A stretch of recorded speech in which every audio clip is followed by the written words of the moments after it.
The devoted friend. Once upon a time there lived a little linnet who had built her nest in the branches of an old oak tree. She was a cheerful creature who loved to sing in the early morning and late evening. One spring, as she sat upon her nest warming her eggs, she witnessed a story that she would never forget. In the valley below lived two friends, Hans, a poor gardener, and Hugh the miller, a wealthy man who owned a large mill and lived in a grand house. Hans was small and kind, with a gentle face that always broke into a smile. He lived alone in a tiny cottage with a beautiful garden that he tended with loving care. His garden was the pride of the valley, filled with sweet williams, gilliflowers, shepherd's purse, and fair maids of France. In the spring, cherry blossoms and pear blossoms bloomed there, and in autumn, the trees were heavy with plums and cherries. Hugh the miller would often stroll down to Hans's garden and help himself to large bouquets of flowers or baskets of fruit. Real friends should have everything in common,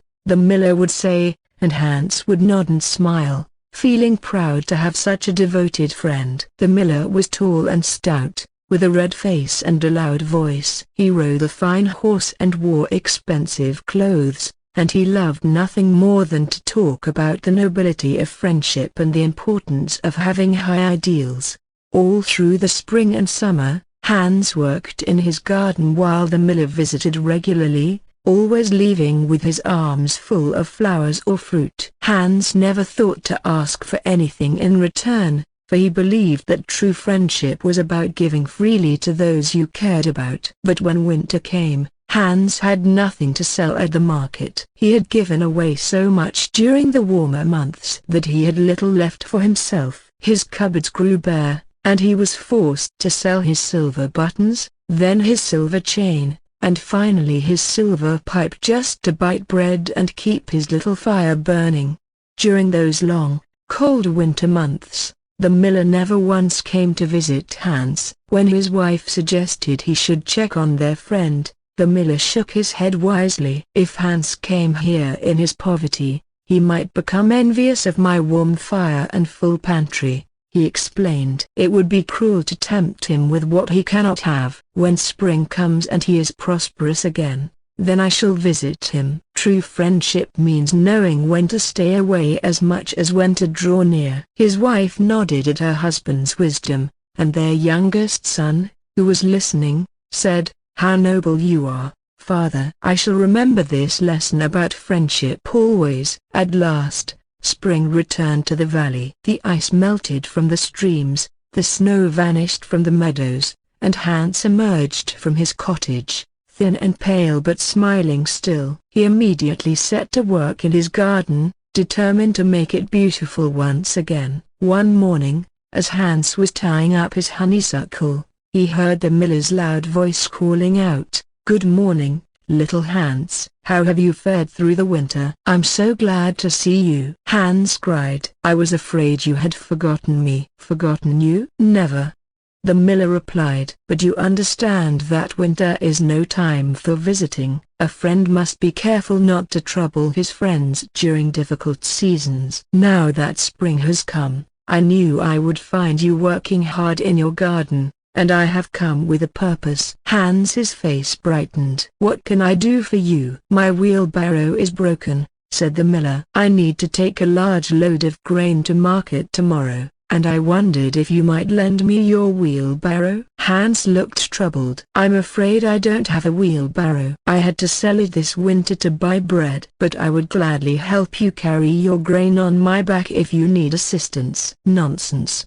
said the miller. "I couldn't ask such a thing of you. But since you have no wheelbarrow, perhaps I should give you mine. It's old and broken, missing several planks and a wheel, but still it's a wheelbarrow. I shall give it to you, and you can repair it." "How generous you are!" Hans exclaimed. "I shall repair it today and return it to you tomorrow." "Return it?" the miller laughed. "No, no. I'm giving it to you. Since I'm giving you such a fine gift, perhaps you would do me a small favor in return." "My barn roof has a hole, and I noticed your garden has many lovely planks from that old flower bed. Might I have a few to repair my roof?" Hans immediately fetched the planks, which were all he had left from the flower bed he had planned to restore. The miller took them, then noticed Hans's climbing roses. "What beautiful roses," the miller remarked. "My wife would so love a bouquet for our dining table. Might I take a few?" Hans cut the finest roses for his friend, though they were the ones he had hoped to sell at the market. The miller departed with the planks and the roses, leaving behind the broken wheelbarrow.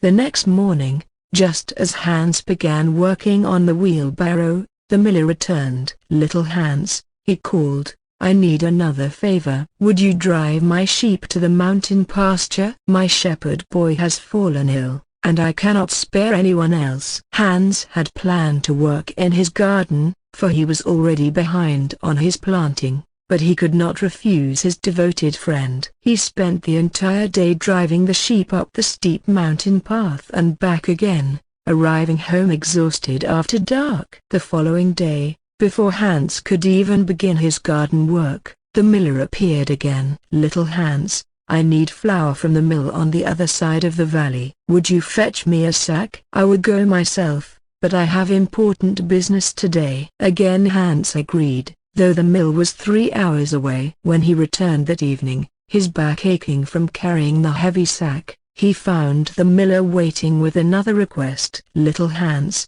tomorrow my youngest son has a lesson in the city. Would you drive him in the cart? You're such a careful driver, and I know you'll take good care of him." And so it went, day after day. The miller would arrive each morning with a new favor to ask, always reminding Hans of their great friendship and how happy he was to give Hans the broken wheelbarrow. Hans never had time to work in his garden, which grew wild and overgrown. He never had time to repair the wheelbarrow or to plant new flowers to sell at the market. One evening, as a terrible storm gathered over the valley, the miller came once more to Hans's door. "Little Hans," he said urgently, "my son has fallen sick, and I need you to fetch the doctor from the village. It's 3 miles away, but you must go at once." "Of course," Hans said, though he was exhausted and the storm was breaking overhead. "But I have no lantern, mine broke last week." "That's unfortunate,"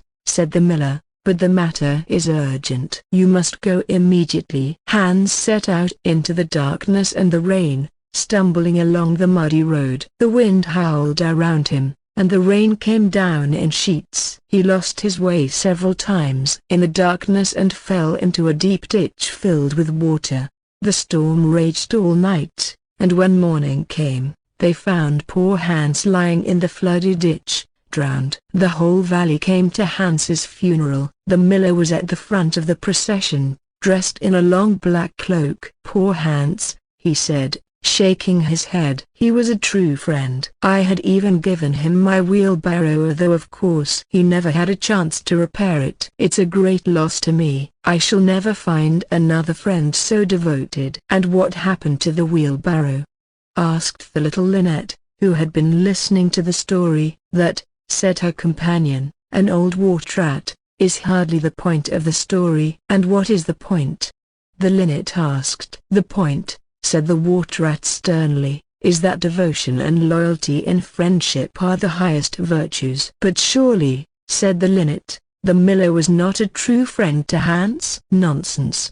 snapped the water rat. "The miller spoke constantly about friendship and had very high ideals. It's not his fault that Hans didn't live up to them." And with that, the water rat dove into his hole, leaving the linnet alone on her branch, wondering about the strange nature of friendship and devotion, and why those who talk most about their ideals so often live by them the least. The end.